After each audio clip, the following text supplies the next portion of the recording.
ഒന്നും മിണ്ടിയില്ല.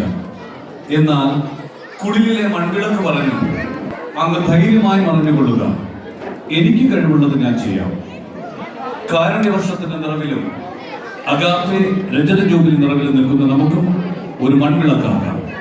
ജീവിത പ്രതിസന്ധികളിൽ സമൂഹം തേങ്ങിക്കരയുമ്പോൾ ഒരു കൊച്ചു സാന്ത്വനമായി നമുക്കും മാറാം. ഇത് ഒരു കഥയല്ല, ഞങ്ങളുടെ അല്ല, നമ്മുടെ ജീവിതമാണ്.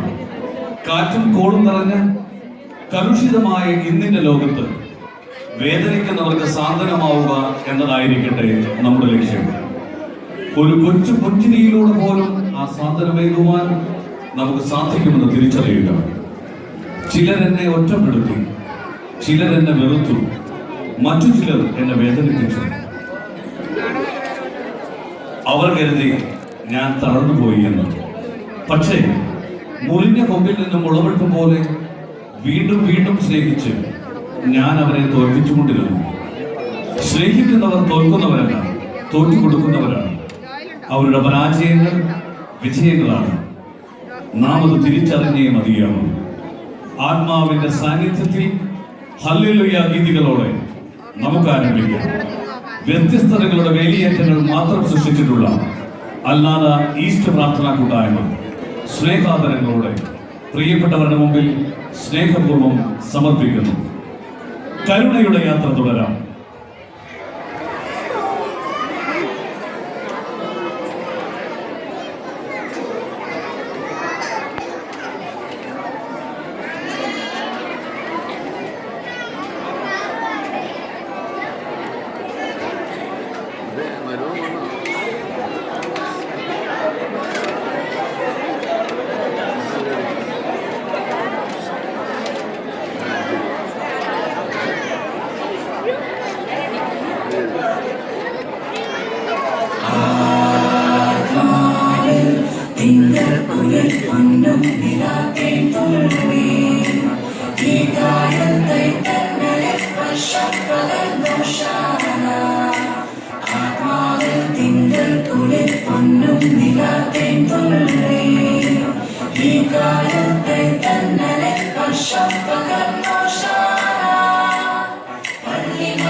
എന്നതായി ഇന്ന് കുരിശൂരൊന്നും ഇല്ലേ ഇവിടെ?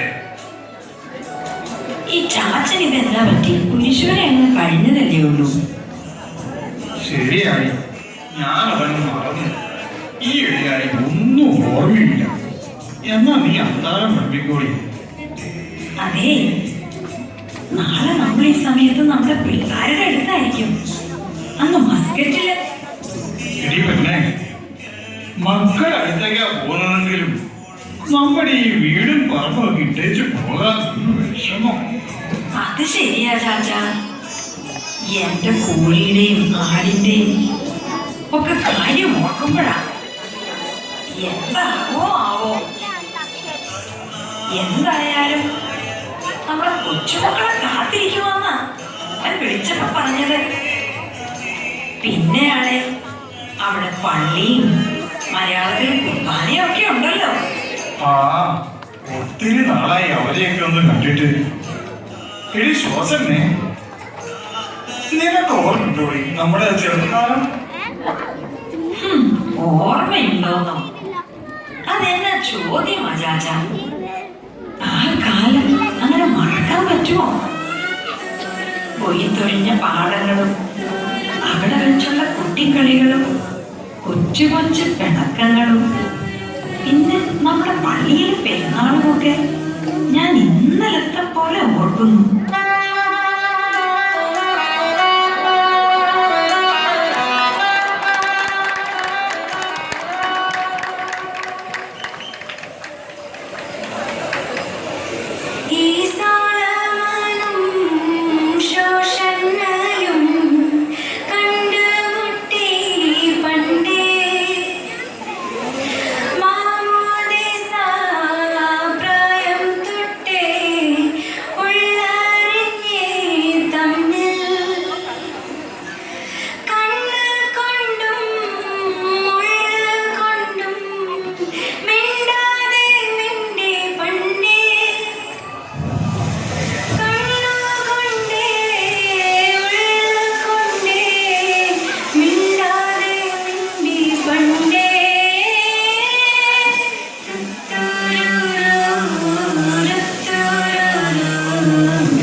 ശോചനെ, എന്നാ ചൂടാടി പുറത്ത്. ഇവിടെയാണ് ഭയങ്കര തണുപ്പും. ശരിയാ. അല്ല ചാച്ച, ഈ പിള്ളേരൊക്കെ നാട്ടിൽ വലിയ വീട് വച്ചിട്ട് ഇവിടെ ഈ കൊച്ചു വീട്ടിൽ എങ്ങനെയാ കഴിയുന്നത്? എന്നാ ചെയ്യാനാടി, അതുങ്ങളെ പറഞ്ഞിട്ട് വല്ല കാര്യമുണ്ടോ? എല്ലാം നടക്കേണ്ടേ. എന്നായാലും പിള്ളേരെ നല്ല വിശ്വാസത്തെ വളർത്തിയതുകൊണ്ടേ അവരിവിടെ പള്ളിയുടെ കാര്യത്തിലും പ്രാർത്ഥനയിലും ഒക്കെ ഉണ്ട്. എല്ലാ ദൈവകൃപ. ചാച്ച, ഇവിടുത്തെ പള്ളിയും കൂട്ടായ്മയും എല്ലാം എന്നാ രസമാ. എല്ലാരും ഒത്തിരി സഹകരണമാണ്. കുർബാനയാണേലോ പെരുന്നാൾ കുർബാന പോലെയല്ലോ. ശരിയാ, ജോർജ് കുട്ടി പറഞ്ഞു ഇവിടുത്തെ പ്രാർത്ഥന കൂട്ടായ്മയുടെ ജൂബിലിയാണെന്ന്. കുറെ നല്ല കാര്യങ്ങൾ ചെയ്യുന്നുണ്ടെന്നാ കേട്ടത്. എന്റെ ചാച്ച എന്നാ പറഞ്ഞാലും ഇവിടുത്തെ അച്ഛനെ സമ്മതിക്കണം. എടി ശിവസേ, ഇവിടുത്തെ അച്ഛനെ മുരുമുരുകനെ പോലെയാണ് കേട്ടത്. പക്ഷെ കഴിക്കുന്നത് പുതിയല്ല, പൂച്ചയാണ് മാത്രം. നോക്കി വെളുത്ത പൂച്ച. പക്ഷേ പൂച്ച പുലിയ. അച്ഛനെങ്ങാനും കേൾക്കും. ചാച്ച ബിജു അച്ഛൻ. എടി, അച്ഛന്റെ കൂടെ വേറൊരു അച്ഛനും കൂടി ഉണ്ടല്ലോ. ഇതായിരിക്കും നമ്മൾ കഴിഞ്ഞ പ്രാവശ്യം കണ്ട അച്ഛൻ. ആ വടക്കൂട്ടച്ഛൻ.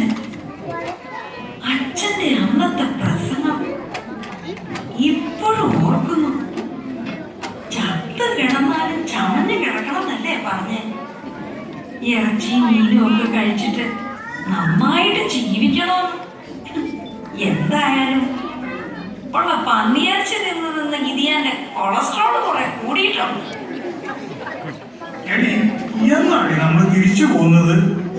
അത്തിന്റെ പള്ളിയുടെ പെരുന്നാൾ നോക്കി എനിക്ക് എന്തായാലും അവിടെ എത്തണം. അതിനു മുന്നേ പോകാൻ പറ്റുമെന്നാ മോൻ പറഞ്ഞത്. അച്ഛന്മാരെ അത്തക്കപ്പള്ളി പെരുന്നാൾ കൂടിയിട്ടുണ്ടോ? കൊച്ചു പിള്ളേരല്ലേ, എവിടെ കൂടാനാ മക്കളെ.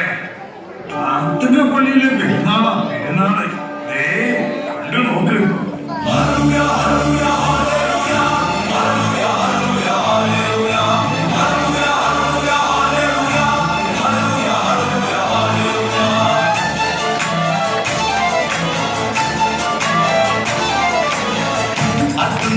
പള്ളിയിൽ ചെന്നിട്ട് ഈശോയെ കണ്ടിട്ടും മോശമാണ്.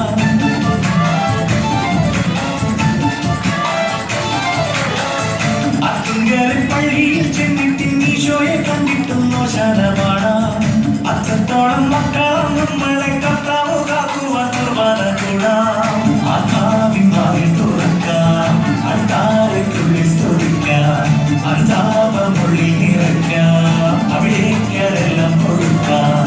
ദൈവത്തിന്റെ കുഞ്ഞാടിനോടത്ത് ജീവിതം കൊണ്ടുപോകാം. അത്തുങ്കരെ പള്ളിയിൽ ചെന്നിട്ട് ഈശോയെ കണ്ടിട്ടും മോശമാണ്. അത്രത്തോളം മക്കളാം നമ്മളെ കർത്താവ് കാക്കുവാൻ കുർബാന കൂടാം.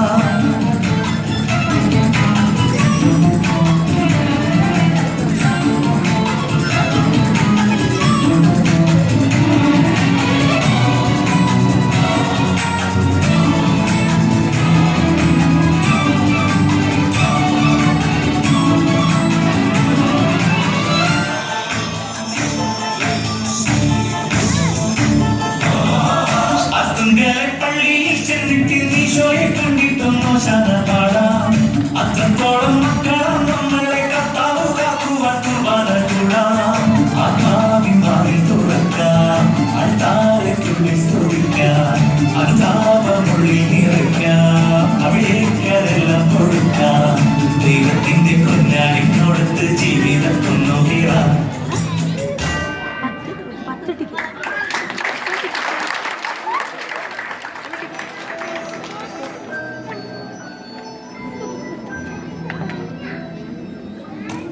എടി ശോസന്നെ, ഇച്ചിരി വെള്ളം എടുത്തോണ്ട് വന്നേടി. ഈ ഗുളിക ഒന്ന് കഴിക്കാനാ. നമ്മൾ വന്നിട്ട് 3 മാസം കഴിയാറായി. ഇനി തിരിച്ചു പോകാനായി.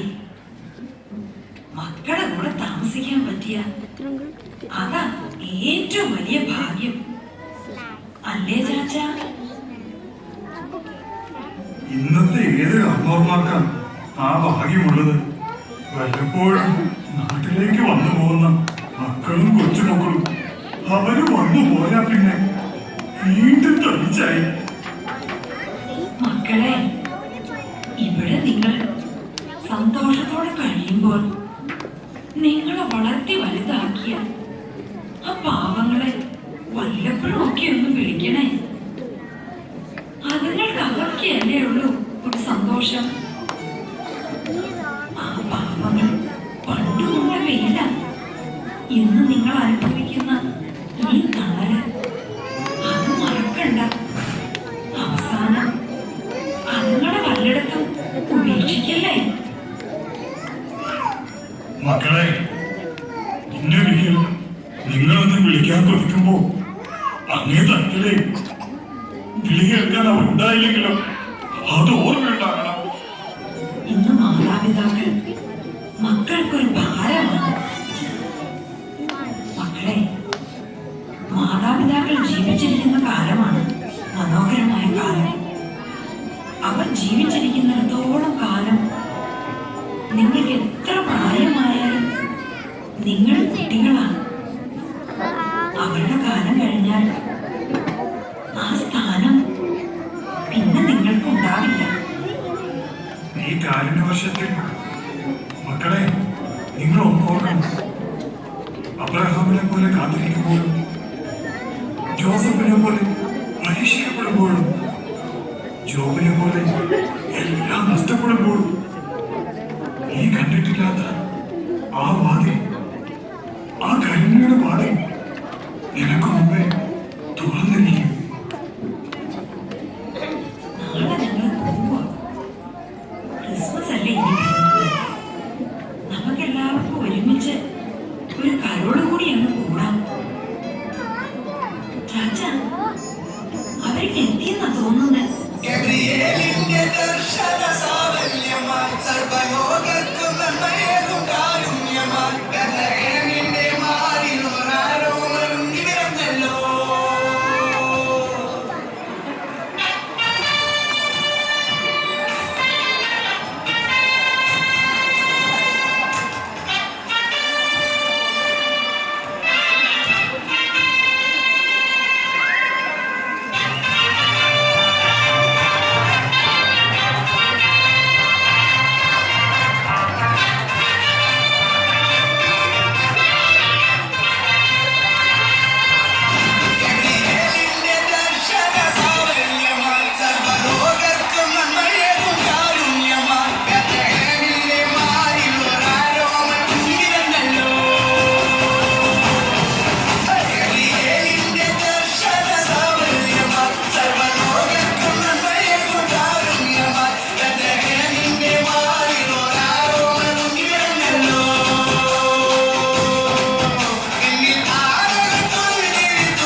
എല്ലാ കുട്ടികളും മുന്നോട്ട്. ഈ പ്രോഗ്രാം കൊറിയോഗ്രാഫ് ചെയ്തത് രാജേഷ് ജോസഫും രഞ്ജിനി രാജേഷുമാണ്. രാജേഷ് ജോസഫിനും രഞ്ജിനി രാജേഷിനും അവരും സ്റ്റേജിലോട്ട് കടന്നു വരാവുന്നതാണ്. കൂട്ടായ്മയോടൊപ്പം തന്നെ ശക്തമായ കരങ്ങൾ അടിച്ചുകൊണ്ട്. പിന്നെ ക്രിസ്മസ് ഫാദറാണ് എല്ലാവരെയും സത്യം ആശിച്ചത്. ഏതാണ്ട് കരണ്ട് അടിച്ചതുപോലെയാണ് അവിടെ അവിടെ എല്ലാം വല്ല ലൂസായിട്ടുള്ള വയറെല്ലാം കിടപ്പുണ്ടാകും. എന്തായിരുന്നു മൈക്കിളിയേട്ട ഇവിടെയുണ്ട്. മൈക്കിളിയേട്ടന്റെ കാലം കഴിഞ്ഞു. മൈക്കിളിയേട്ടനാണ് നമ്മൾ സ്ഥിരം ക്രിസ്മസ് ഫാദർ ഇത് ആണ് തിരിച്ചറിയാൻ പറ്റുന്നില്ല എന്നാൽ തന്നെയും അതിഗംഭീരമായിരുന്നു അഭിനയം. ഐസക് ബ്രദറെ, മനുഷ്യനെ ഒരു ലിമിറ്റ് വേണം. അതായത് കലാകാരനാണ് എന്ന് ഞാൻ പറഞ്ഞതാ തെറ്റുപറ്റിപ്പോയി. എന്റെ പിഴ എന്റെ വലിയ പിഴ. ഇത്രയും മേക്കപ്പ് ചെയ്തിട്ട് പോലും വൃത്തികേട് മാറിയിട്ടില്ല. എന്നാലും കുഞ്ഞുമക്കളെ സീരിയസ് ആയിട്ടൊന്നും എടുത്തേക്കല്ലേ. ഇതൊക്കെ ഒരു കളിയാണ്. തലമുടിയിലുള്ള കുണുക്കും ആദ്യമായിട്ടാണ് തലമുടിയിൽ കുണുക്ക് കെട്ടി കുത്തിയ അമ്മച്ചിമാരെയും അപ്പച്ചമാരെയും കാണുന്ന അച്ഛന്മാരൊന്ന് കയറി ഒരു ഫോട്ടോ എടുത്തിട്ട് അവരെ പറഞ്ഞു വിടാം. Benny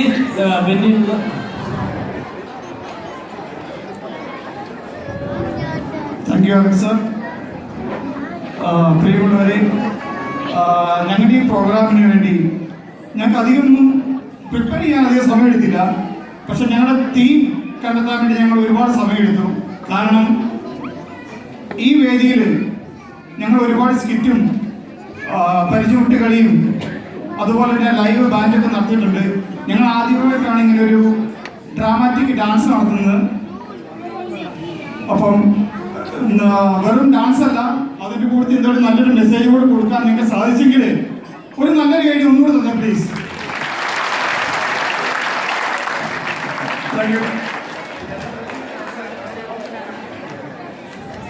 thank you very much. ഇവർക്ക് മിഠായി കൊടുത്തോ? ഇതേതായിരുന്നോ? വെറുതെ അല്ല.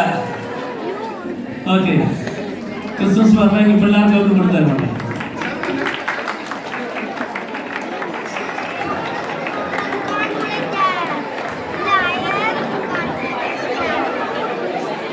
Okay, thank you very much.